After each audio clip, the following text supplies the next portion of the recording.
MIT의 한 핵물리학 교수가 공개 강연 도중 믿기 힘든 말을 꺼냈습니다. 그는 잠시 침묵하더니 학생들을 바라보며 이렇게 말했습니다. 이제 세계는 한국의 핵을 두려워해야 할 때가 왔습니다. 순간 강의실은 술렁였고 미국인 학생들조차 숨을 죽였죠. 교수는 덧붙였습니다. 한국은 핵무장을 추구하는 나라가 아닙니다. 이미 통제 가능한 단계에 도달한 전 세계 유일한 국가입니다. 미국의 기술자들조차 부정하지 못한 그 한마디, 한국이 더 이상 기술의 수입국이 아니라 세계 질서를 바꿀 핵심 축이 되었음을 선언한 순간이었습니다. 그렇다면 MIT 강의실에서 터져나온 충격적인 진실은 대체 어떤 것이었을까요? 안녕하세요. 저는 엘리아스 로우든 교수입니다. 미국 MIT에서 핵물리학을 가르치고 있죠. 저는 일평생을 원자 시스템 연구에 바쳤지만 그날의 강의는 유난히 달랐습니다. 강의실은 제가 도착하기 훨씬 전부터 가득 차 있었습니다. 세계 각국에서 온 학생들이 노트북을 펼쳐놓고 제가 하는 말을 전부 검증하려는 눈빛으로 앉아 있었죠. 공기 속엔 호기심과 자만심이 뒤섞여 있었습니다. 좋은 아침입니다. 제가 입을 열었습니다. 오늘은 무기 이야기가 아닙니다. 원자를 통제하는 자에 대한 이야기죠. 학생들이 조금 놀란 표정을 지었습니다. 대부분은 핵이라면 곧바로 무기를 떠올리니까요. 뒤쪽에서 익숙한 목소리가 들려왔습니다. 로우든 교수님, 유난히 논쟁을 좋아하는 중국인 유학생 자오 웨일린이 손을 들며 말했습니다. 통제가 힘보다 중요하다고 말씀하시는데 현실에선 결국 힘이 전부 아닙니까? 학생들 사이에서 웃음이 터졌습니다. 자오는 만족스러운 표정을 지었죠. 저는 조용히 웃으며 대답했습니다. 통제 없는 힘은 냉각장치 없는 원자로와 같습니다. 잠깐은 빛나지만 곧 모든 걸 녹여버리죠. 문제는 자신만 녹이는 것이 아니라 근처의 인접국까지 함께 피해를 준다는 것입니다. 그러니 통제는 반드시 힘보다 중요하다고 할 수 있죠. 다른 사람들을 위해서라도 말입니다. 일부 학생들이 피식 웃었지만 자오의 입가엔 미세한 경직이 생겼습니다. 의도한 건 아니었지만 어쩌면 제 말은 현재 주변국들에게 피해를 주고 있는 중국의 모습을 직접적으로 겨냥한 것처럼 들린 모양이었죠. 그러나 저는 개의치 않고 천천히 강단을 걸었습니다. 이제 진짜 핵강국들에 대해 이야기해봅시다. 핵폭탄이 아니라 운영을 아는 나라들 말입니다. 자오가 비꼬듯 말했습니다. 그럼 물론 중국도 포함되겠네요. 그렇죠. 물론 포함됩니다. 제가 대답했습니다. 하지만 묻겠습니다. 귀국이 수출한 원전 가운데 실제로 전기를 생산 중인 곳이 몇 곳입니까? 자오의 표정이 잠시 굳었습니다. 건설엔 시간이 걸립니다. 아시잖습니까?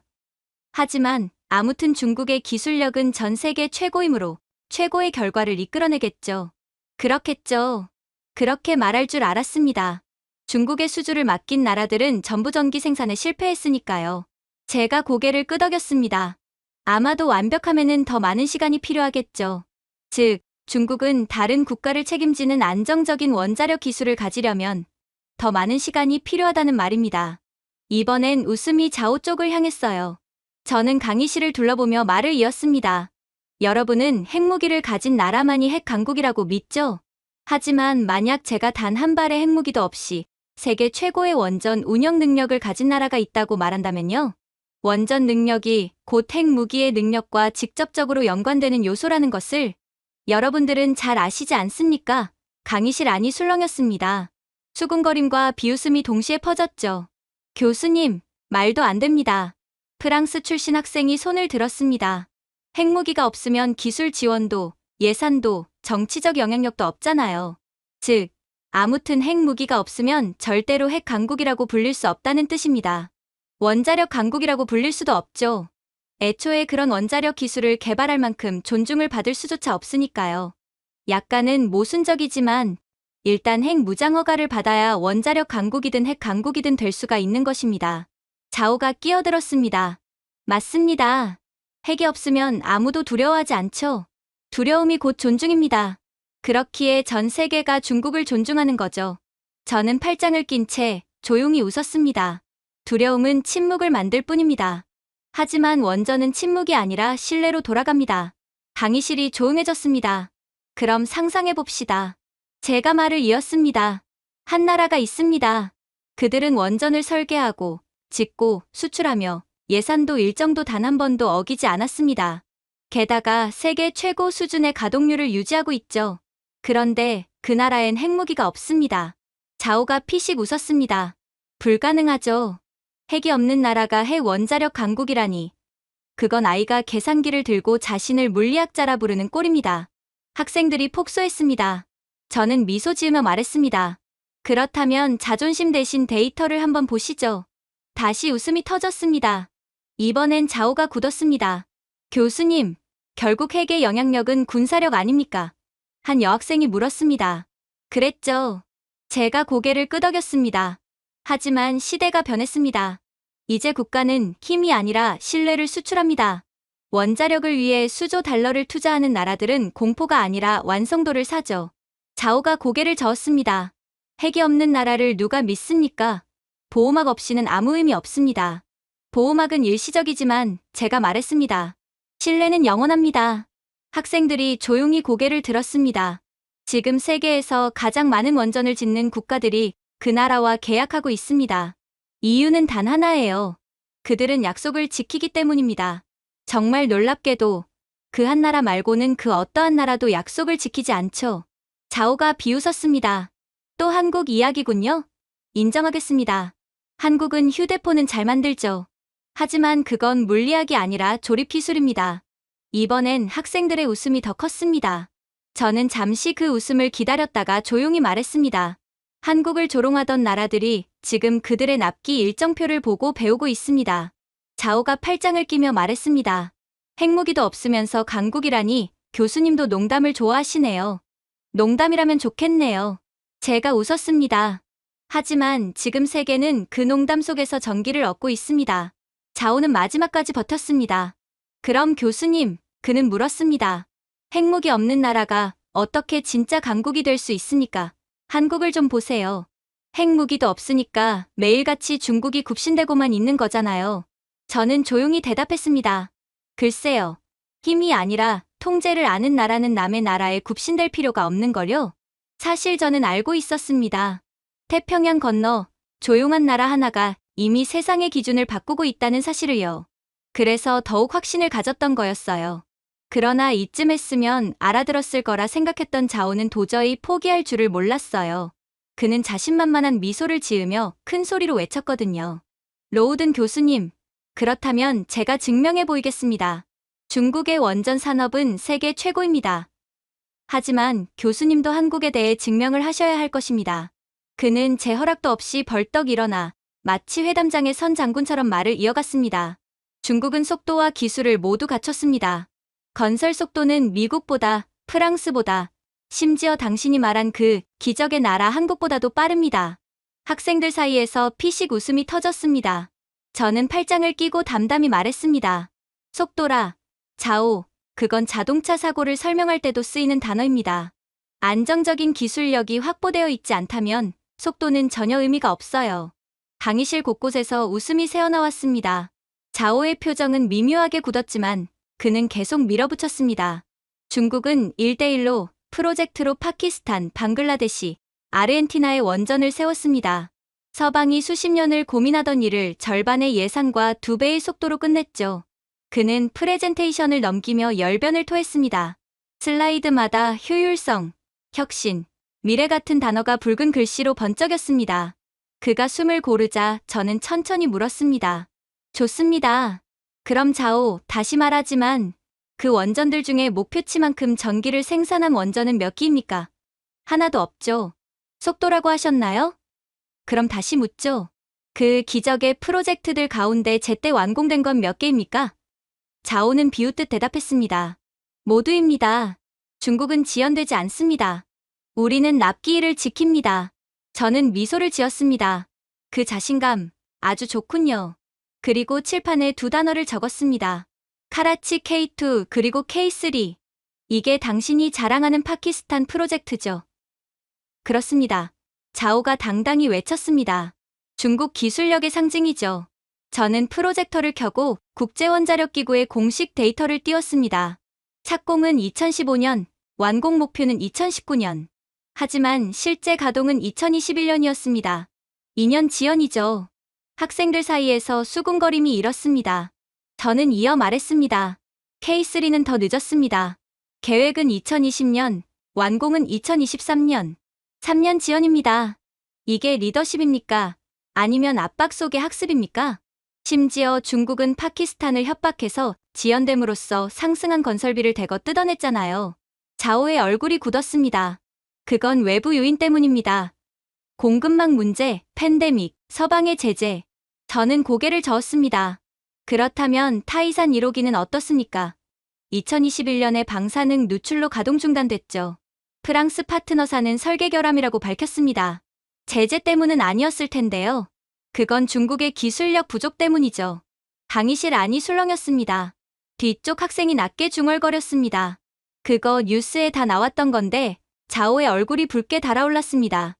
그건 서방 언론의 과장입니다. 서구의 날조죠. 그렇습니까? 제가 담담히 말했습니다. 그럼 왜 같은 설계로 만든 방성강 원전이 안전성 검사를 통과하지 못했을까요? 그것도 언론의 조작입니까? 강의실에 웃음이 터졌습니다. 자오가 입을 열려 했지만 말이 엉켰습니다. 저는 책상에 기대어 말했습니다. 당신이 말하는 속도는 진보가 아니라 혼란입니다. 30개의 프로젝트를 시작했다고 해서 하나라도 제대로 끝냈다는 뜻은 아니죠. 중국은 다른 약소국을 협박해서 프로젝트를 따내지만 정작 제대로 완성시킨 건 하나도 없잖아요. 자오는 안간힘을 쓰며 자료집을 뒤적였습니다. IMF가 인정한 중국의 성장률 자료가 있습니다. 보세요. 그는 인쇄된 표를 휘두르며 외쳤습니다. 여기 있습니다. 중국은 세계에서 가장 빠른 성장세를 보이는 국가입니다. 저는 그 종이를 받아들고 빛에 비춰보았습니다. 맞습니다. 성장률이네요. 그리고 미소를 지으며 덧붙였습니다. 문제는 그게 부채 성장률이지만 말이에요. 강의실이 폭소로 뒤집혔습니다. 그동안 조용히 있던 한국인 박사우 연구원 미라도 웃음을 참지 못했습니다. 자오는 얼굴이 새빨개졌습니다. 교수님은 맥락을 왜곡하고 있습니다. 아니요. 제가 차분히 대답했습니다. 자오, 당신이 맥락을 모르고 있는 겁니다. 그건 IMF의 국가별 에너지 프로젝트 미상환 부채 비율입니다. 파키스탄만 해도 중국에 갚지 못한 돈이 70억 달러에 달하죠. 웃음소리가 다시 터졌습니다. 자오가 자랑스럽게 띄운 슬라이드의 붉은 문구들이 그제야 초라해 보였습니다. 저는 새 슬라이드를 켰습니다. 두 장의 사진이 나란히 떴습니다. 왼쪽은 중국 원전의 제어실, 불빛 절반이 경고등으로 깜빡이고 있었습니다. 오른쪽은 한국 원전의 제어실, 정돈된 콘솔, 고요한 화면, 효율적인 시스템이 돋보였죠. 차이가 보이십니까? 제가 말했습니다. 중국은 빠르게 짓지만 한국은 정확하게 짓습니다. 중국은 날림으로 대충 짓고 한국은 모든 것을 통제합니다. 자오가 이를 악물었습니다. 한국은 서양의 기술을 베낀 나라일 뿐입니다. 그렇다면 제가 미소 지었습니다. 왜 아랍에미리트는 프랑스, 미국, 중국이 아니라 한국을 선택했을까요? 200억 달러짜리 프로젝트였는데 말이죠. 200억 달러 규모면 세계 원자력 수주권에서 가장 큰 규모라고 해도 과언이 아닌데 그들은 원한다면 서구권 국가들을 선택할 수 있었을 것입니다. 한국의 기술력이 서방 국가들의 짝퉁이라면 도대체 왜 그들은 짝퉁을 선택했냐는 것입니다. 자오는 입을 다물었습니다. 한국은 사막 한가운데 원전 4기를 짓고 약속한 일정과 예산을 정확히 지켰습니다. 지난 20년간 서방 그 어느 나라도 해내지 못한 일입니다. 당신이 진짜 기술이라던 서방 국가들은 사막에 원전을 지을 기술력이 없었다는 말입니다. 그럼에도 한국 원자로의 평균 가동률은 98%였죠. 중국은 정상적인 환경에서 건설해도 65%일 뿐이었음에도 말이죠. 자오는 이제 아무 말도 하지 못했습니다. 그때 미라가 조용히 손을 들었습니다. 교수님, 한국 프로젝트는 8년 만에 완공됐다고 들었습니다. 중국은 평균 13년이죠. 정확합니다. 제가 고개를 끄덕였습니다. 그리고 유지비는 한국이 30% 더 낮습니다. 그들은 서두르지 않습니다. 대신 계산하죠. 자, 다시 묻겠습니다. 핵무기를 가져야만 원자력 강국이 될 수 있다고요? 중국은 핵무기를 가졌음에도 왜 한국의 발끝에도 따라오지 못하는 겁니까? 학생들은 고개를 끄덕였습니다. 자오는 어깨를 축 늘어뜨린 채 자료집을 덮었죠. 저는 마지막으로 강단 위에서 말했습니다. 속도는 진보가 아닙니다. 통제되지 않은 공황의 다른 이름일 뿐이죠. 강의실이 폭소로 가득 찼습니다. 자오는 고개를 숙인 채 아무 말도 하지 못했습니다. 강의가 끝나고 제가 강단을 내려올 때 뒤를 돌아보니 그는 여전히 자리에서 움직이지 않았습니다. 자존심이 산산이 부서진 얼굴로 조용히 책상을 바라보고 있었습니다. 그 순간 저는 확신했습니다. 그날 MIT 강의실에서 무너진 건 단순한 자오의 논리가 아니었습니다. 거대 건설국이라 자부하던 한나라의 자만심이었죠. 하지만 저는 아직 그만할 생각이 없었습니다. 강의실의 불이 천천히 꺼지자 스크린 위로 끝없는 사막이 펼쳐졌어요. 모래빛이 번지는 화면 속 한가운데 금속빛의 거대한 구조물이 햇빛을 반사하고 있었습니다. 기온 50도, 습도 0%에 가까운 지역입니다. 그야말로 극한의 기후죠. 지구가 맞나 싶을 정도로 말입니다. 제가 조용히 말했습니다.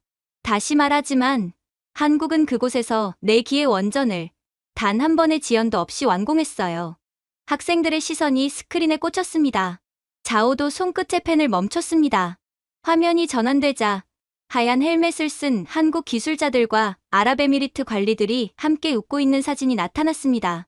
그들의 얼굴은 사막의 햇빛에 그을려 있었지만 표정에는 자신감과 자부심이 묻어 있었습니다. 이곳은 아랍에미리트의 바라카 원전입니다. 제가 설명했습니다. 프랑스, 미국, 중국 모두가 도전했다가 실패한 곳이죠. 그러나 한국은 단 한 번도 멈추지 않았습니다. 오히려 예정보다 빨리 끝냈습니다. 자오가 비웃듯 중얼거렸습니다. 값싼 노동력 덕분이겠죠. 한국은 품질 따위는 몰라도 속도 하나는 빠르니까요. 저는 차갑게 응수했습니다. 값싼 노동력으로 국제원자력기구의 최고 안전등급을 받을 수 있을까요? 참고로 중국은 단 한 번도 최고 안전등급을 받지 못했습니다. 그리고 10년 동안 단 한 건의 주요 사고도 없었다면 그건 운이 아니라 능력입니다. 강의실이 조용해졌습니다.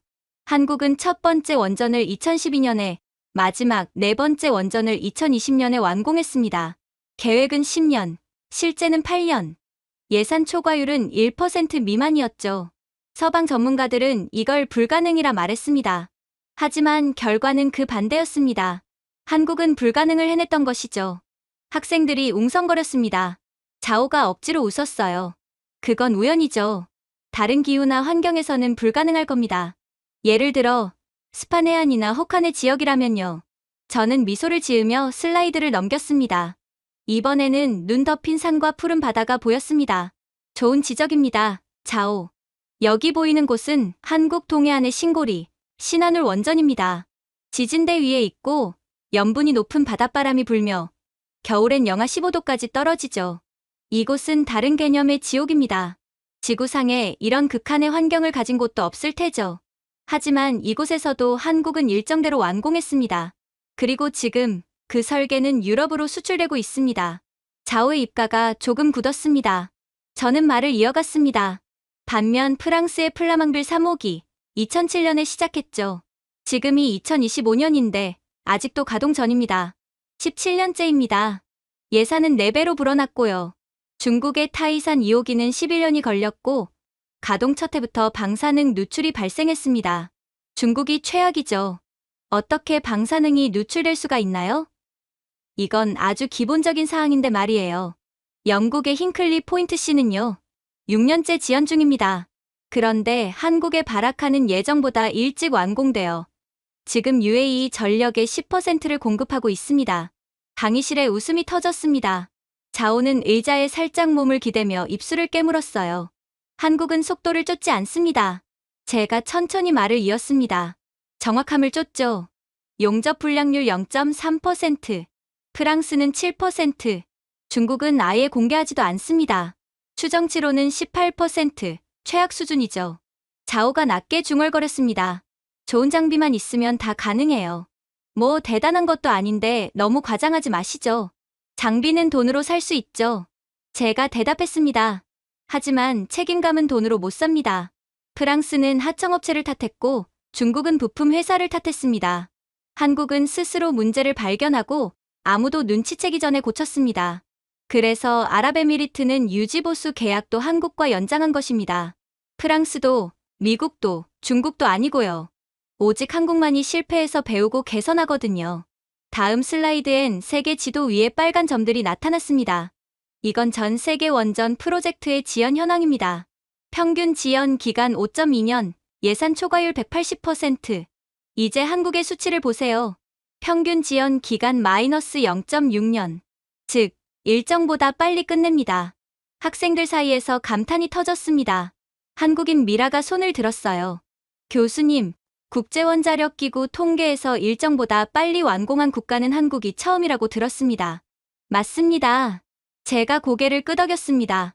그리고 그 기록을 4번 연속 세운 유일한 나라죠. 자오의 손에서 펜이 떨어졌습니다. 탁! 하고 메마른 소리가 울렸습니다. 저는 천천히 말을 이었습니다. 다른 나라들은 원전 계획을 자랑합니다. 수주를 따냈다며 좋아하죠. 그리고 중국처럼 건설을 하다가 못하겠다며 도망가 버리거나 방사능 누출에도 나몰라라식으로 대응합니다. 그러나 한국은 원전 완공을 자랑합니다. 그들은 꿈을 이야기하고 한국은 납기를 지킵니다. 전 세계에서 유일한 책임감 있는 나라죠. 강의실이 웃음과 박수로 가득 찼습니다. 자오는 억지로 미소를 지었지만 그 표정은 이미 무너진 자존심을 숨기지 못했습니다. 한국은 작은 나라라 그런 성공을 지속할 수 없을 겁니다. 그가 낮게 중얼거렸습니다. 저는 조용히 그를 바라보며 대답했습니다. 그건 프랑스가 UAE 입찰에서 떨어지기 전에 했던 말이죠. 러시아가 체코 계약을 잃기 전에 했던 말이기도 하고요. 그리고 그 계약들은 전부 작은 나라인 한국으로 흘러들어갔습니다. 물론 학생의 논리는 미국의 웨스팅하우스가 파산하기 전에 들이밀었던 논리이기도 합니다. 하지만 그 사이에도 한국의 원전은 멈추지 않았습니다. 마지막 슬라이드가 떠올랐습니다. 사막의 밤하늘, 4개의 원전돔이 은은하게 빛나고 있었습니다. 사람들은 이걸 사막 위의 기적이라 부릅니다. 저는 조용히 말을 이었습니다. 하지만 기적이 아닙니다. 수학, 성실함, 그리고 신뢰의 결과죠. 세상이 잊은 가장 중요한 3가지를 한국이 기억했을 뿐이라는 것입니다. 강의실은 한동안 침묵에 잠겼습니다. 그리고 누군가 박수를 치기 시작했습니다. 곧이어 모든 학생이 일제히 박수를 보냈어요. 자오는 고개를 들지 않았습니다. 그의 교만은 뜨거운 사막의 공기 속에서 서서히 녹아내리고 있었고 그 자리를 대신한 건 조용한 존경의 기류였습니다. 하지만 제가 진정으로 하고 싶은 말은 아직 시작도 안 한 상태였어요. 저는 그렇게 조용히 입을 뗐죠. 제가 노트북을 켜고 슬라이드를 띄우자 스크린에는 일본 동부 해안의 위성사진이 나타났습니다. 2011년의 모습이었어요. 밤의 일본, 그 밝던 도시들이 어둠 속에 잠겨 있었습니다. 3월 11일, 제가 조용히 말했습니다. 일본의 불빛이 꺼진 날입니다. 학생들 사이에서 낮은 웅성거림이 퍼졌습니다. 그중 한 일본인 학생, 이름은 히로 다나카. 겉으론 예의 바르지만 매번 한국에 대해 은근히 조롱 섞인 말을 던지던 학생이었습니다. 그가 안경을 고쳤으며 말했습니다. 로우든 교수님, 후쿠시마 사고야 다 아는 일이죠.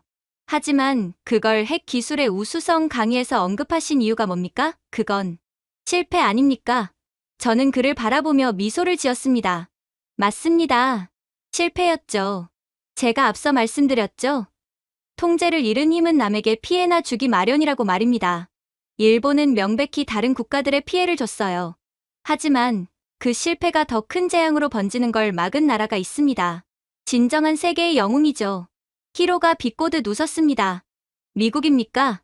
아니면 프랑스의 아레바 기술진이겠죠? 저는 슬라이드를 넘겼습니다. IAEA의 문서가 화면에 나타났습니다. 빨갛게 표시된 한 줄이 눈에 들어왔습니다. 대한민국 붕산 52톤 긴급 수송, 24시간 내 도착. 히로의 눈이 커졌습니다. 대한민국이라고요? 번역 오류 아닙니까? 일본은 스스로 해결했습니다. 저는 고개를 저었습니다. 오류가 아닙니다. 이건 2021년까지 비공개였던 IAEA 위기 보고서입니다. 후쿠시마 원전이 녹아내릴 때 일본은 이미 붕산 비축분이 바닥났습니다. 붕산이 없었다면 반응은 계속 통제불능 상태로 진행됐을 겁니다. 경남 용기를 녹여버리고 세슘이 본토 전역으로 확산됐겠죠. 그렇게 되었다면 일본은 어떻게 되었을까요? 자오가 믿기지 않는다는 듯 외쳤습니다. 그럼 한국이 일본을 구한 겁니까? 말도 안 됩니다. 말도 안 된다기보다 인정하기 불편한 사실이겠죠. 저는 그렇게 말하며 다음 슬라이드를 띄웠습니다. 스크린에는 군용 화물기가 찍힌 사진이 떠올랐습니다. 비행기 꼬리에는 희미하게 한국 공군의 표식이 보였어요. 그 아래에는 이렇게 적혀 있었습니다. 대구 공군기지 요코타 공항 긴급 임무. 2011년 3월 12일 밤 11시 48분 도착. 한국은 붕산 52톤과 함께 한국 수력원자력이 자체 개발한 특수 냉각 안정제를 보냈습니다. 이건 평소 실험 중이던 기술이었고 그들은 정확히 어떤 문제가 터졌는지를 알고 있었습니다. 일본은 몰랐지만 한국은 사태를 정확하게 파악하고 진작에 도움을 주기 위해 출발한 상태였던 것이죠. 강의실은 숨소리조차 들리지 않을 만큼 고요해졌습니다. 히로의 미소가 처음으로 흔들렸습니다.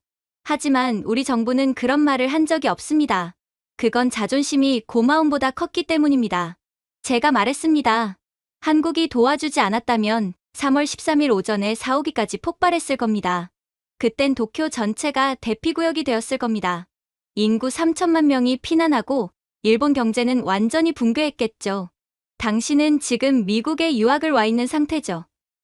그러나 그 당시 한국에 도움이 없었다면 당신은 나라를 잃은 채 한국이나 다른 나라에서 망명자 신세를 면치 못했을 것입니다. 어쩌면 연이은 원전 폭발로 인해 희생자로 남았을 수도 있겠죠.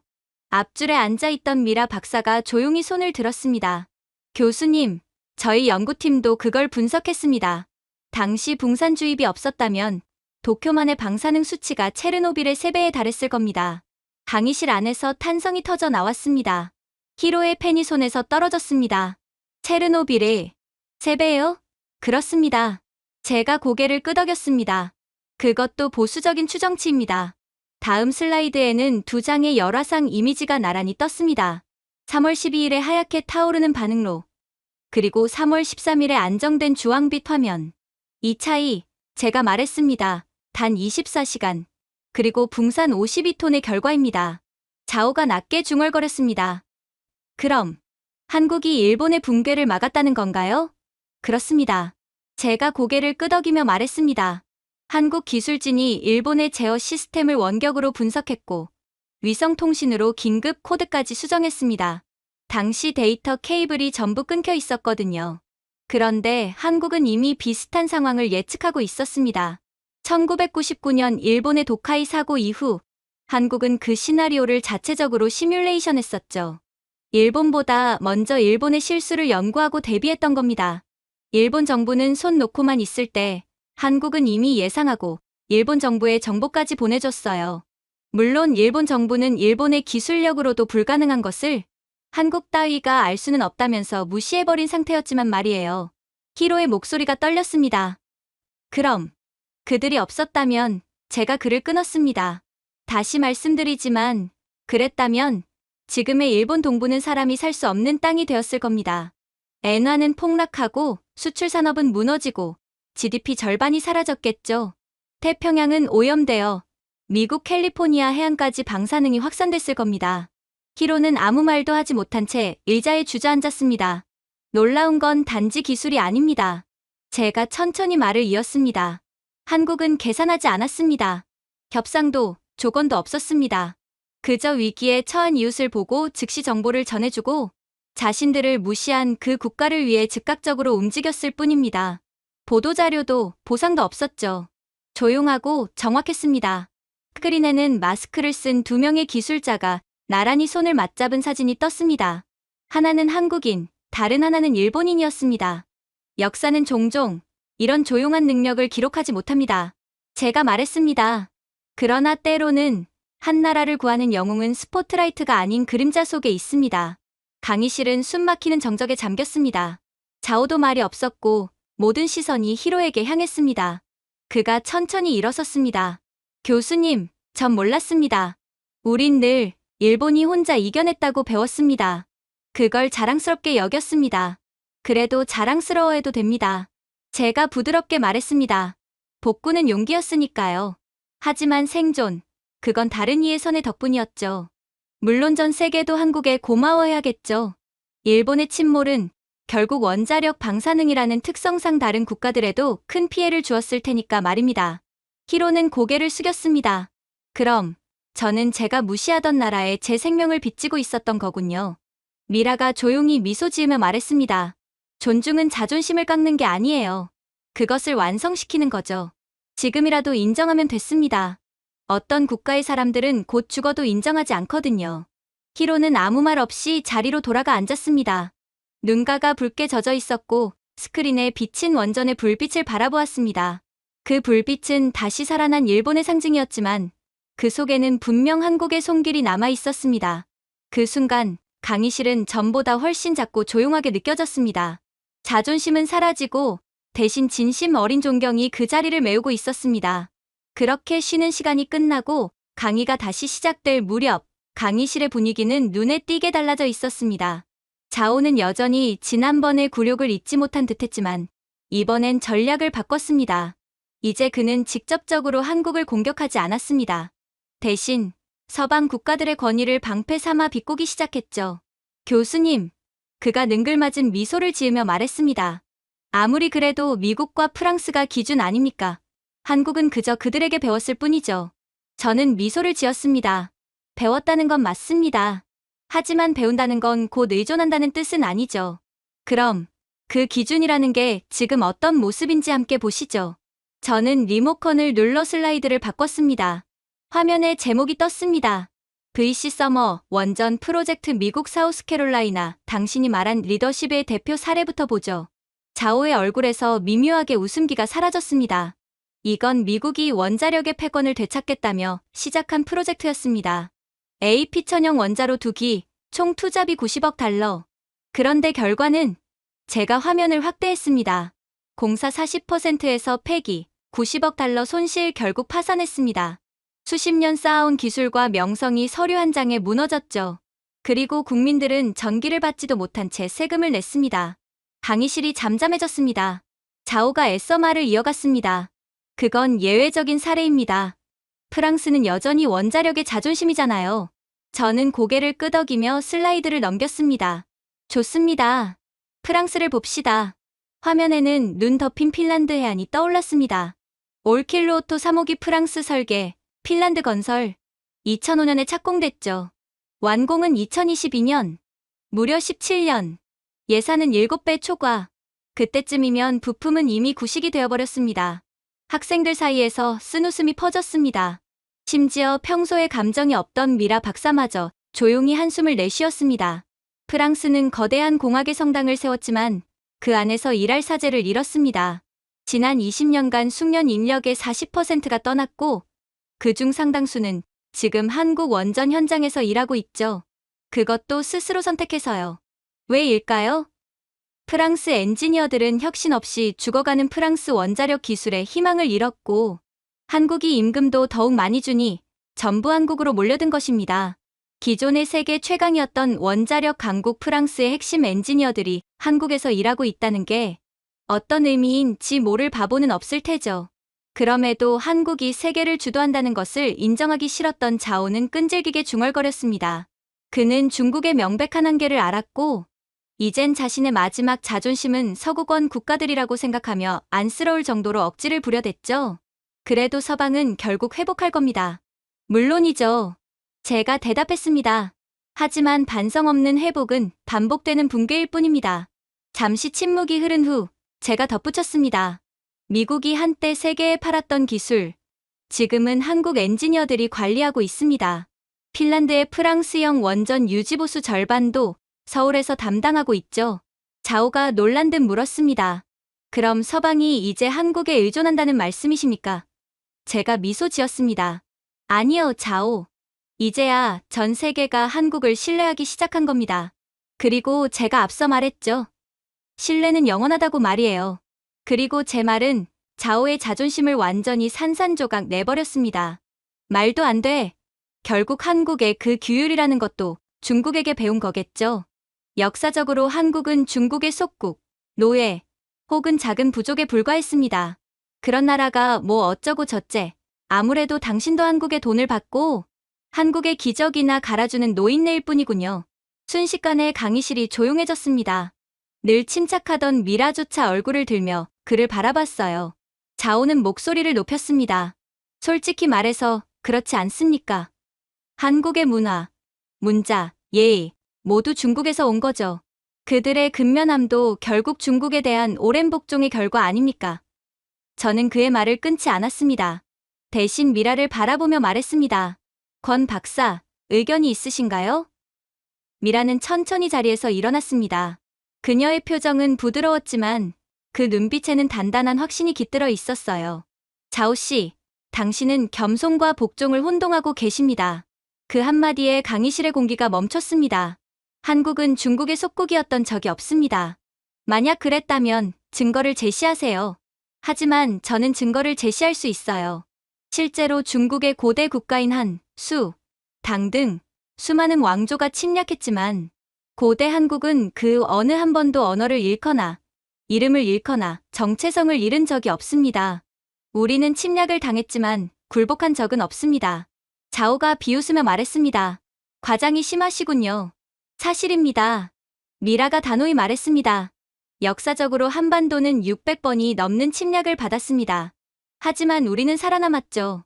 668년 당나라가 침입했을 때 김유신 장군이 매소성 전투에서 당군을 괴멸시켰고 그 전에 수나라는 고구려를 침략했다가 모든 병력을 잃고 나라 자체가 망했죠. 원나라가 흡수하려 했을 때도 우리는 결국 혈통과 문화를 지켜냈습니다. 물론 그때의 우리가 중국보다 강하다고 볼 수는 없겠죠. 그러나 한국은 절대 무너지지 않았습니다. 그게 사실이죠. 그 말에 학생들의 숨이 멎은 듯 조용해졌습니다. 자오의 입은 열렸지만 아무 말도 나오지 않았습니다. 미라는 천천히 말을 이었습니다. 우리를 작다고 비웃을 수는 있겠죠. 하지만 우리는 누구의 지배도 구하지 않았습니다. 빈곤과 전쟁 속에서도 우리는 버텼습니다. 제 할아버지는 1960년대 부산 조선소에서 일하셨습니다. 기계도 휴일도 없이 하루 12시간 용접을 하셨지만 단 한 번도 마감을 어긴 적이 없었습니다. 이게 바로 한국인들의 성실함의 역사와 유전이죠. 그녀의 목소리는 점점 더 강해졌습니다. 1970년대 산을 뚫는 도로 공사 현장에는 삽과 곡괭이뿐이었죠. 결국 농부들이 엔지니어가 되고 어부들이 기술자가 되었습니다. 1975년 한국은 처음으로 자체 자동차를 만들었어요. 시속 80km도 못 냈지만 그건 우리의 기술로 만든 첫 차였습니다. 외국의 도움도 설계도도 기술 이전도 없었습니다. 누가 한국처럼 할 수 있을까요? 학생들은 숨죽인 채 그녀의 말을 들었습니다. 그 정신으로 우리는 조선소를 세우고 발전소를 짓고 반도체를 만들었습니다. 부자가 아니었지만 약속은 지켰습니다. 실패하면 다시 시도했고 쓰러져도 일어났습니다. 한국의 발전은 천재들의 결과가 아니라 한번 시작하면 끝까지 해내는 사람들의 역사입니다. 그 성실함과 책임감이 지금의 세계 최강의 기술 강국인 한국을 만든 것이죠. 우리의 기술은 어느 날 하늘에서 뚝 떨어진 것이 아니란 말입니다. 그리고 중국이 실패하는 이유도 여기에 있어요. 자꾸만 요행을 바라니 기술력에 근본이 없는 거고, 그래서 자꾸만 실패하는 것입니다. 그때 강의실 뒤쪽에서 누군가 박수를 쳤습니다. 순식간에 박수 소리는 커져 강의실 전체로 퍼졌어요. 자오의 얼굴엔 분노와 당혹이 뒤섞여 있었습니다. 저는 조용히 말했다. 그게 바로 한국이 가진 힘입니다. 기술보다 강한 힘, 바로 기억입니다. 가난의 기억, 재건의 기억, 그리고 세상이 외면해도 멈추지 않았던 손들의 기억이죠. 그게 바로 한국인들이 강한 이유입니다. 미라가 고개를 끄덕였습니다. 사막의 50도 아래에서도 우리는 한 번도 약속을 어기지 않았습니다. 그건 복종이 아니라 책임감이었습니다. 그 말이 끝나자 강의실엔 다시 정적이 흘렀습니다. 자오가 억지로 웃으며 말했습니다. 그래도 중국은 제국을 세웠습니다. 역사의 스케일이 다르잖아요. 저는 미소를 지었습니다. 맞습니다. 하지만 위대함은 땅의 넓이로 측정되지 않습니다. 모든 것이 무너질 때 그 속에서도 서 있는 사람들, 그게 진짜 강국입니다. 강한 자가 살아남는 게 아니라 살아남는 자가 강한 거거든요. 자오는 아무 말도 하지 못했습니다. 스크린에는 1960년대 한국 노동자들의 흑백 사진이 비춰졌어요. 반쯤 완성된 다리 위, 땀으로 젖은 얼굴들이 보였습니다. 맨손으로 용접을 하는 젊은 남자의 사진을 가리키며 제가 말했습니다. 그는 아마 자신이 만든 다리 위를 그의 아이가 세계적인 기술자로 걸을 줄 몰랐을 겁니다. 하지만 그는 묵묵히 일했어요. 그 결과 한국의 선배들은 자신들의 후배들에게 세계에서 가장 강력한 나라를 물려줄 수 있었던 겁니다. 한국인은 항상 그렇습니다. 자신이 보지 못할 미래를 위해 오늘을 짓습니다. 숭고한 희생 정신이자 전 세계 아무도 못할 희생이죠. 강의실은 침묵했습니다. 자오마저 고개를 숙였습니다. 강의가 끝나고 미라가 자리에 앉자 이날만큼은 누구도 반박하지 않았습니다. 비웃음도 냉소도 없었어요. 대신 묵직한 존경의 기운만이 남아 있었습니다. 세대를 넘어 이어진 성실함, 그리고 끝까지 포기하지 않은 사람들의 역사에는 아무도 토를 달 수 없었죠. 하지만 한국의 가장 소름 돋는 점은 이제 시작일 뿐이었어요. 스크린에는 두 개의 지도가 떠 있었습니다. 왼쪽은 완전히 멈춰버린 일본, 오른쪽은 중동과 동유럽 전역으로 빛처럼 뻗어나가는 한국의 수출 루트였습니다.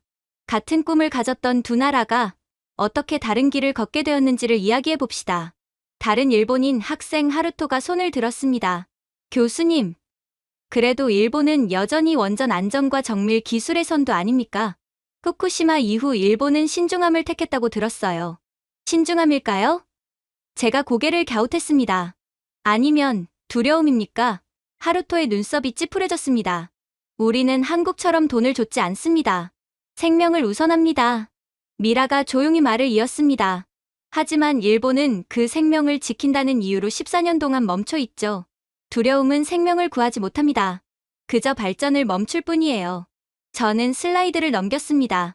화면에는 냉정한 수치가 떠올랐습니다.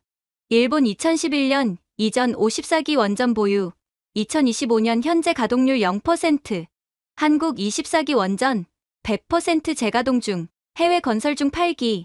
강의실에 웅성거림이 일었습니다. 자오가 중얼거렸습니다. 숫자가 전부는 아니죠. 그럼 결과로 말해봅시다. 제가 말을 이었습니다. 후쿠시마 이후 일본의 에너지 수입 비용은 70% 증가했습니다. 국가 부채는 GDP의 260%를 넘어섰죠. 반면 한국은 지난 10년 동안 중동과 동유럽에서 400억 달러 규모의 원전 프로젝트를 수주했습니다. 바라카, 테멜린, 아쿠유, 그리고 최근엔 폴란드 나프콘 프로젝트까지요. 하루토가 깜짝 놀라며 말했습니다. 폴란드요? 그건 일본이 따내기로 했던 계약이잖아요. 저는 고개를 끄덕였습니다. 맞습니다. 하지만 한국은 설계, 시공, 안전, 교육, 자금까지 모두 책임지는 패키지를 제안했죠. 일본은 단순 자문만을 제시했습니다. 폴란드는 조언이 아니라 결과를 원했습니다. 자신들도 언젠가 한국처럼 원전 불모지에서 원전 강국으로 우뚝 솟기를 바랐죠. 한국은 이런 폴란드의 열망을 귀신같이 알아채고 폴란드의 희망을 판매한 것입니다. 화면에는 사우디, 체코, 이집트 사막 위의 한국 엔지니어들의 사진이 나타났습니다. 보세요. 2010년 일본의 해외 원전 수주는 112억 달러였습니다. 그러나 2024년엔 8억 달러도 되지 않아요. 한국은 같은 기간 473억 달러를 기록했습니다. 15년 만에 60배 성장입니다. 어떻게 이게 가능했을까요? 바로 일본이 따내야 할 계약들을 한국이 전부 따내버렸기에 가능했던 것입니다. 강의실의 분위기가 흔들렸습니다. 어떤 학생은 감탄했고 어떤 학생은 불편해 보였습니다. 자오가 비웃듯 말했어요. 결국 일본이 남긴 찌꺼기를 한국이 주워간 거네요. 미라가 고개를 저었습니다. 찌꺼기로 도시의 불빛을 켤 순 없죠. 학생들 사이에서 웃음이 터졌습니다. 하지만 하루토는 여전히 굴하지 않았습니다. 그래도 일본의 기술이 더 깨끗하고 정교합니다. 우리는 서두르지 않거든요. 그런데도 일본의 원전은 여전히 녹슬고 있습니다. 제가 담담히 말했습니다.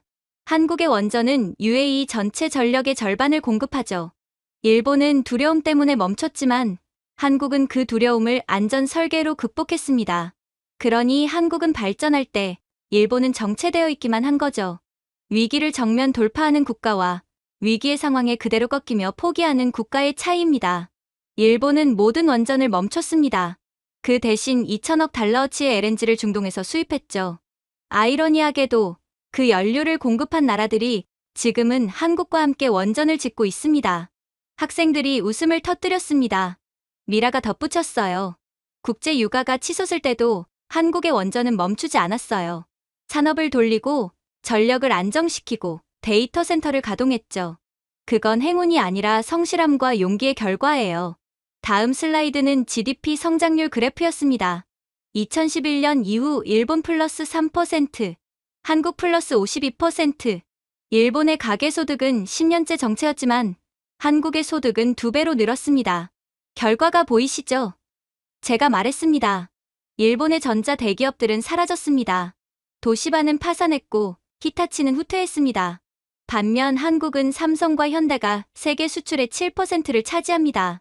작년 역사상 처음으로 한국의 1인당 GDP가 일본을 넘어섰습니다. 한국 36,000달러, 일본 34,900달러죠. 하루토의 손끝이 떨렸습니다. 그럴 리가 사실입니다. 제가 조용히 답했습니다. 하지만 이건 일본을 깎아내리기 위한 이야기가 아닙니다. 두려움이 미래를 막을 때 누가 계속 나아가는지를 보여주는 이야기죠. 그리고 우리 모두 두렵더라도 한국처럼 계속 나아가야 한다는 것을 알려주는 교훈입니다. 마지막 슬라이드에는 2장의 사진이 나란히 떴습니다.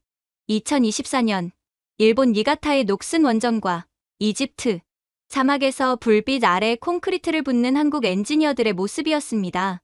2011년 일본은 멈췄습니다. 한국은 그때 달리기 시작했죠. 미라가 조용히 말했습니다.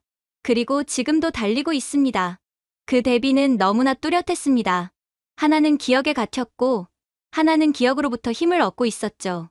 조용히 앉아있던 하루토가 입을 열었습니다. 제 할아버지는 히타치에서 일하셨습니다. 늘 일본이 이끌고 한국은 따라간다고 말씀하셨죠.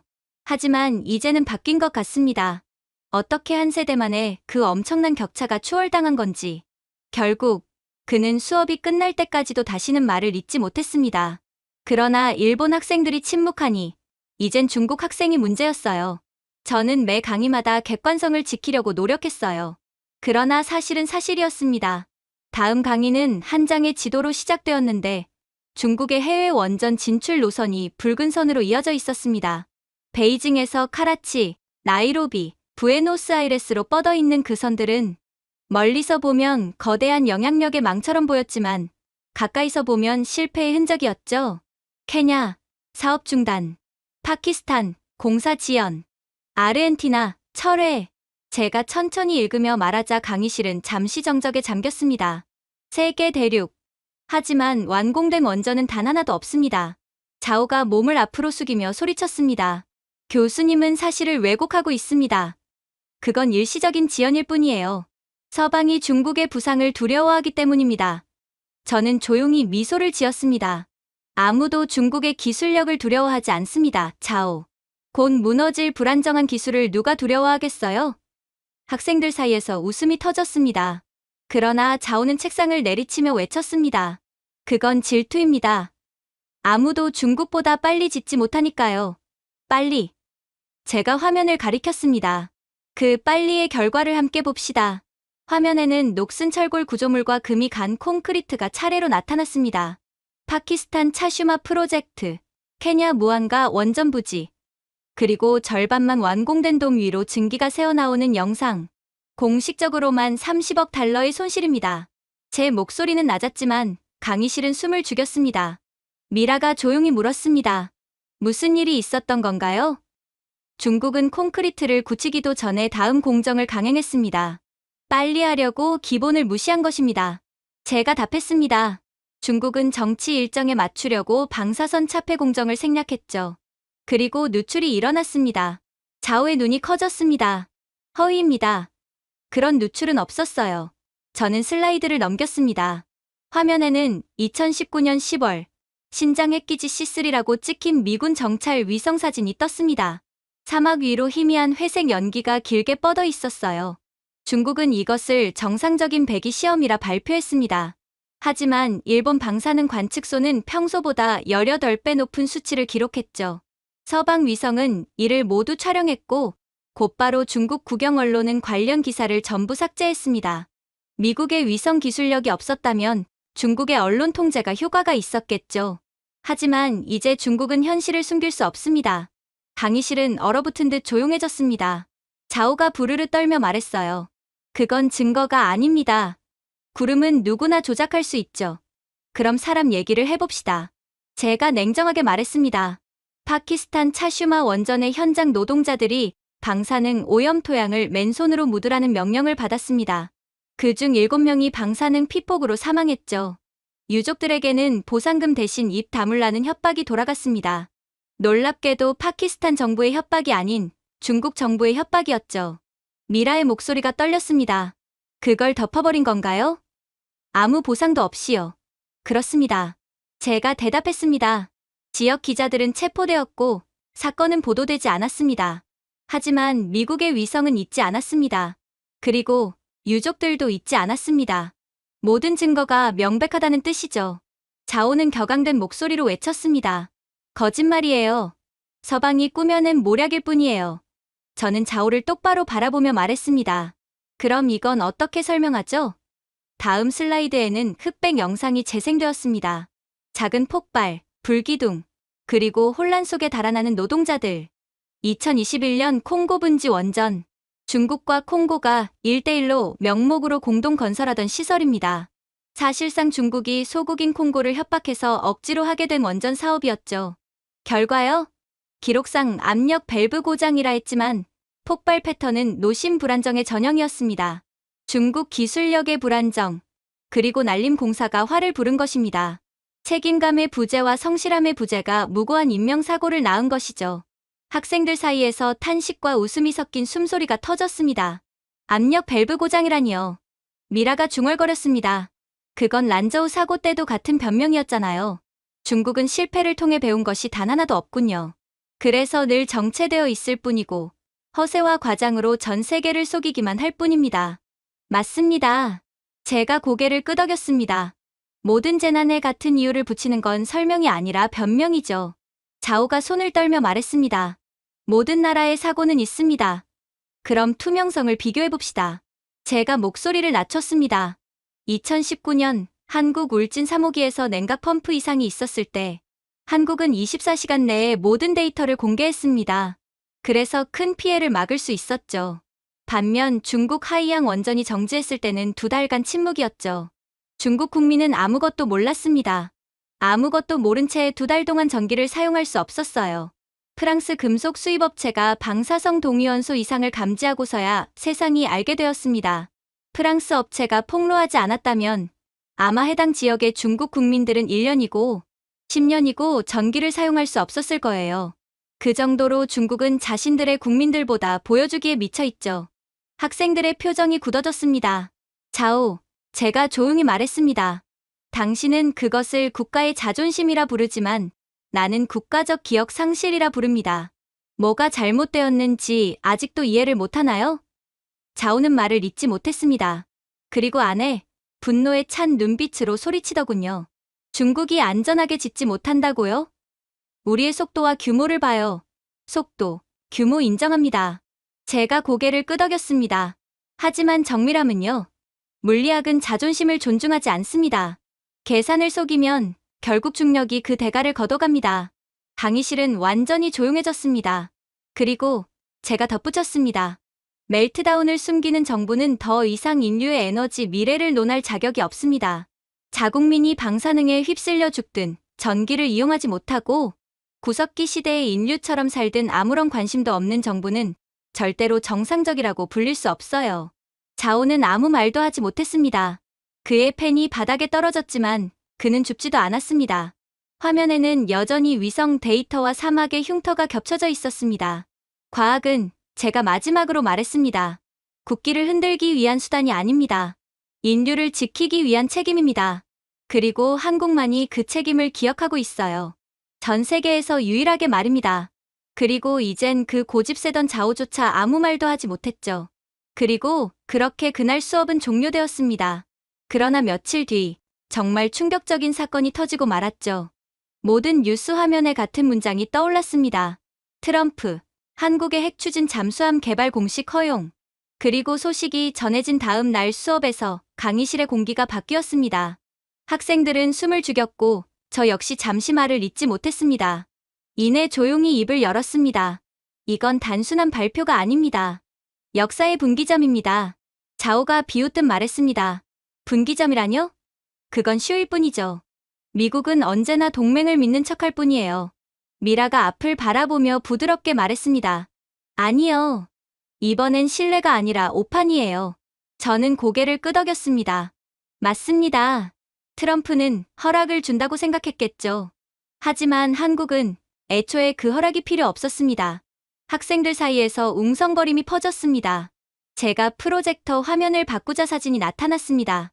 진해의 한 조선소, 조명이 켜진 거대한 구조물, 그 안에는 길고 묵직한 선체가 있었습니다. 이 사진은 제가 말했습니다. 트럼프 발표 석 달 전에 촬영된 것입니다. 자오가 코웃음을 쳤습니다. 그냥 조선소 아닌가요? 제가 이미지를 확대했습니다. 자세히 보세요. 선체의 후미에는 디젤 엔진에는 존재하지 않는 복잡한 배기구가 있었습니다. 저건 소형 모듈형 핵추진 시스템입니다. 이미 시험 가동이 완료된 상태죠. 자오가 눈을 크게 떴습니다. 허락 전에 이미 완성됐다고요? 그렇습니다. 제가 미소 지으며 말했습니다.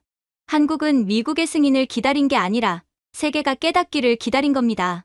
트럼프는 한국의 기술력으로는 아직 역부족이라고 생각하고 한국으로부터 막대한 이익을 가져올 생각에 핵 무장 허용을 해줬겠죠? 그러나 그건 오판입니다. 한국은 이미 모든 것이 준비된 국가였거든요. 그때 새로 유출된 미 국방부 내부 메모가 화면에 떴습니다. 문장 하나가 강조되어 있었습니다. 대한민국 해군 폴라리스 부대, 독자 통제하에 자율 핵추진 달성. 강의실은 정적에 잠겼습니다. 미라가 속삭였습니다. 결국 트럼프는 권한을 준 게 아니라 사실을 확인해 준 거네요. 정확합니다. 제가 고개를 끄덕였습니다. 트럼프는 한국에 핵무장을 해줘도 정말로 핵무장을 하기까지는 수십 년은 걸릴 거라 판단했죠. 하지만 그가 제재를 풀었을 때 이미 한국은 끝까지 가 있었습니다. 즉, 호랑이에게 날개를 달아준 꼴이라는 것입니다. 자오가 손을 들며 반박했습니다. 말이 안 돼요. 핵추진 시스템은 수십 년의 시험과 인프라가 필요한데. 그렇죠. 제가 말을 잘랐습니다. 하지만 그 인프라가 민간 연구소라는 이름으로 이미 존재했다면요? 화면에는 부산해양열연구소라는 간판이 보였지만 그 내부 구조는 방위산업용 실험로와 일치했습니다. 한국의 진짜 강점은 비밀이 아닙니다. 위장이죠. 워싱턴이 제재를 논의할 때 서울은 에너지 혁신이라는 이름으로 잠수함을 건조했습니다. 자오가 비웃었습니다. 그럼 미국 탓이네요. 제대로 보지도 않았으니까요. 맞아요. 제가 웃으며 대답했습니다. 탓이라기보다 그건 오만이었죠. 미국은 통제가 곧 우위라고 믿었습니다. 하지만 한국은 배웠고 결국 그들을 넘어섰습니다. 트럼프의 오만은 결국 미국 역사상 가장 강력한 기술, 경쟁자인 한국에 건네줘선 안 될 것을 넘겨준 결과를 초래한 것입니다. 다음 화면에는 미 해군의 모의 전투 결과가 나타났어요. 미 해군 로스앤젤레스급 5척 일상국 KSS NX 시제기. 결과는 5대0, 한국의 압승이었어요. 시뮬레이션이겠죠? 자오가 냉소했습니다. 맞아요. 제가 답했습니다. 랜드 연구소가 미 해군 의뢰로 수행한 시뮬레이션입니다. 음향신호 억제율, 열추적 회피율, 자망, 안정성. 한국의 잠수함은 미국보다 63% 낮은 소음 수준을 기록했습니다. 즉, 미국 소나로는 포착이 불가능했다는 뜻이죠. 이런 잠수함에 핵무기가 추가된다면 그 결과는 한국이 미국을 넘어서는 초유의 결과가 나올 것입니다. 트럼프는 제 발등을 찍은 거죠. 트럼프의 결정은 새로운 능력을 부여한 게 아니라 이미 존재하던 능력을 합법화한 거거든요. 다음 화면에는 새로운 헤드라인이 떴습니다. 서울, 인공지능 기반 해양 방위망 구축 발표. 한국은 발표 24시간 만에 이렇게 응수했습니다. 우린 이제 허락받아 움직이지 않습니다. 동등한 협력으로 움직입니다. 자오가 단호히 말했습니다. 동등하다니요. 미국이 한국을 동등하게 볼 리가 없죠. 미국은 이미 한국을 그렇게 보고 있습니다. 제가 조용히 대답했습니다. 다만 입 밖으로 말하지 않을 뿐이죠. 교실에 웃음이 번졌습니다. 그러나 그 웃음엔 더 이상 비웃음이 아닌 경외가 섞여 있었습니다. 아이러니하죠. 제가 말을 이었습니다. 트럼프는 체스판 위에서 한국을 말로 썼습니다. 하지만 한국은 이미 자기 판을 갖고 있었어요. 미라가 미소를 지었습니다. 그리고 트럼프는 그 판에 룰북을 넘겨줬군요. 정확합니다. 마지막 슬라이드에는 한국 첫 핵추진 잠수함의 청사진이 나타났습니다. 코드명 해치급 잠수함. 제가 조용히 말했습니다. 이 시스템은 미 해군 원자로에도 적용된 바로 그 인공지능입니다. 학생들이 탄성을 질렀습니다. 당연했죠. 한국은 이미 해군 원자로 분야에서도 미국과 동등하거나 혹은 그 이상의 기술력을 가진 상황이었으니까요. 하지만 단 한 사람만은 도저히 이를 인정하려고 하지 않았어요. 자오가 펜을 내려치며 외쳤습니다. 그건 스파이 행위예요. 아니요. 제가 단호히 답했습니다. 아직도 상황 파악이 안 된 모양이군요. 현재 미 해군의 실험용 원자로는 한국의 인공지능 제어 알고리즘으로 작동하고 있습니다. 이 시스템은 원래 아랍에미리트 바라카 원전 프로젝트에서 사용된 모델을 개량한 것이죠. 즉, 원조는 한국이라는 말입니다. 한국과 미국이 동일한 인공지능을 사용하고 있는 이유요? 미국은 그것을 가르치기 위해가 아니라 배우기 위해 도입한 겁니다. 굳이 따지자면 미국이 한국을 따라했죠. 미라가 미소 지으며 말했습니다. 예전엔 우리가 모방했는데 이제는 그들이 통합하고 있네요. 그때 자오가 갑자기 소리를 질렀습니다. 말도 안 됩니다. 미국이 한국 기술에 의존하다니. 원전 기술은 미국이 만든 겁니다. 저는 차분히 그를 바라보며 말했습니다. 맞아요. 미국은 폭탄을 만들었죠. 하지만 한국은 통제를 완성했습니다. 강의실에 웅성거림이 번졌습니다. 결국 부품 장사 아닙니까? 부품이라고요? 제가 고개를 들었습니다. 그럼 이런 그림을 한번 보시죠. 화면에는 중국 화룡 1호 원전의 구조도가 떴습니다. 수십 개의 부품이 붉게 표시되어 있었습니다. 이 붉은 부분이 전부 한국 기술로 만들어진 부품들입니다. 디지털 제어 펌웨어, 중성자 흐름 조절기, 붕산 주입 모듈까지 중국 원전 제어 시스템의 92%가 한국산 커널 위에서 돌아가고 있습니다. 물론 중국은 국가 독자 기술이라는 이름으로 바꿔서 전 세계를 속이고 있지만 한국이 공급망을 끊는 순간 중국은 독립적인 기술력을 갖는 것이 얼마나 중요한 일인지를 단번에 깨닫게 될 겁니다. 순간 강의실은 숨을 죽였습니다. 즉, 제가 말을 이었습니다. 한국이 펌웨어 업데이트를 중단하거나 인증서 하나만 만료시켜도 중국 전체 원전의 3분의 1은 12시간 내에 자동 정지 상태로 들어갑니다. 그리고 3일 안에 나머지 전부가 멈추죠. 그렇게 된다면 어떻게 될까요? 중국은 전기를 사용하지 못하게 되고 중국 본토 전역은 그대로 구석기 시대로 돌아가는 것입니다. 개망신도 이런 개망신이 없죠. 미국과 패권 경쟁을 하겠다는 국가가 한국 하나 없는 걸로 나라 자체가 셧다운 되어버리다니요. 자오가 얼굴이 붉어진 채 외쳤습니다. 거짓말이에요. 중국은 독립 시스템을 가지고 있습니다. 그렇다면 제가 슬라이드를 확대했습니다. 이건 어떻게 설명하시겠습니까? 화면에는 유럽 서버에서 유출된 중국 연구 논문 이미지가 보였습니다. 중국 원자로의 핵심 부품은 전부 한국산이라는 결정적인 증거였죠. 미라가 놀란 듯 말했습니다. 그럼 중국의 독자 시스템이 한국 펌웨어 위에서 돌아가고 있다는 말인가요? 맞습니다. 제가 답했습니다. 중국의 화룡 1호, CPR-1000 심지어 파키스탄 차슈마 원전까지 모두 한국의 디지털 프레임워크를 기반으로 작동합니다. 자오가 자리에서 일어나 외쳤습니다. 그럼 우리가 직접 새로 만들면 되잖아요. 제가 고개를 저었습니다. 1100만 줄의 상호 연결된 안전 제어 코드를 다시 작성한다고요? 변수 하나만 틀려도 냉각이 멈추고 그 다음은 폭발입니다. 중국은 원전조차도 기초를 무시하고 날림 공사를 해버리는데 정말로 한국 없이 독자 코드를 다시 작성할 수 있다고 생각하나요? 중국 본토 전역에 대한 원자력 폭발을 감수할 수 있냐는 말입니다. 그는 결국 대답을 하지 못했어요. 다음 슬라이드에는 시뮬레이션 영상이 재생되었습니다. 한국이 시스템 공급을 끊는다면 이렇게 됩니다. 화면에는 연쇄적으로 꺼져가는 중국의 도시 불빛이 나타났습니다. 24시간 안에 베이징 전력의 38%가 사라지고 제철소가 멈추며 반도체 공장이 녹습니다. 데이터 센터가 다운되고 2억 2천만 명이 정전 상태에 빠집니다. 강의실은 완전히 정적에 잠겼습니다. 의존이란 제가 낮은 목소리로 말했습니다. 돈으로 측정되는 게 아닙니다. 취약성으로 측정되는 거죠. 그런 의미에서 중국은 한국에 전적으로 의존하고 있다고 볼 수 있죠. 미라가 조용히 속삭였습니다. 그럼 한국이 중국의 전원 스위치를 쥐고 있는 셈이네요. 그렇죠. 제가 고개를 끄덕였습니다. 중국은 자립을 외치지만 그들의 원전은 서울이 만든 코드 위에서 돌아가고 있습니다.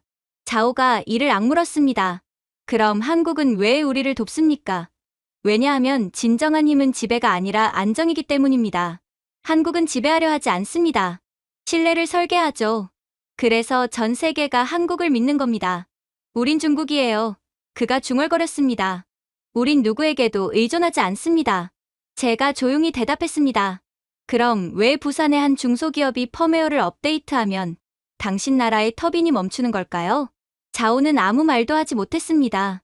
그의 눈빛은 흔들렸고 손끝은 떨렸습니다. 진실은요. 자오, 제가 부드럽지만 단호하게 말했습니다. 기술에는 황제가 없습니다. 오직 엔지니어만 있을 뿐이죠. 중국이 정말로 한국에 의존하고 싶지 않다면 그들의 정신부터 본받으세요. 아마 50년은 좋게 걸릴 것입니다. 그래도 한국처럼 묵묵히 해나간다면 어쩌면 중국은 50년 뒤에는 한국처럼 안정적이고 신뢰받는 나라가 될 수도 있겠죠. 프로젝터 불빛이 꺼졌습니다. 교실은 난방기 소리만 남았습니다.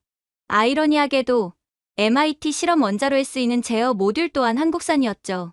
처음엔 조용히, 곧이어 우레 같은 박수로 강의실이 진동했습니다. 자오는 여전히 아무 말도 하지 못한 채 바닥만 바라보고 있었습니다. 그의 펜이 굴러 떨어졌지만 그는 그것조차 주워들지 않았습니다. 박수가 멎자 제가 마지막으로 말했습니다. 결국 미래는 원자를 쪼갤 줄 아는 자가 아니라 그것을 통제할 줄 아는 자의 것입니다. 잠시 침묵이 흘렀습니다. 그리고 한국은 이미 그걸 증명했습니다. 중국인 자오가 드디어 억지를 멈추자 강의실의 공기는 한결 부드러워졌고 학생들의 표정에는 경외가 스며 있었습니다. 자오는 고개를 숙인 채 아무 말도 하지 않았습니다. 그의 침묵이 어떤 변명보다 더 큰 의미를 담고 있었어요. 그리고 저는 깨달았습니다. 지금 이 순간 우리는 새로운 시대의 문턱에 서 있었습니다. 책임의 시대가 막 시작된 것이었습니다. 물론 한국이 주도하는 시대였죠. 제가 준비해온 내용은 여기까지입니다. 끝까지 시청해주셔서 진심으로 감사드리며 여러분들의 구독과 좋아요, 알림 설정은 영상 제작에 큰 힘이 됩니다. 이상 세모튜브였습니다.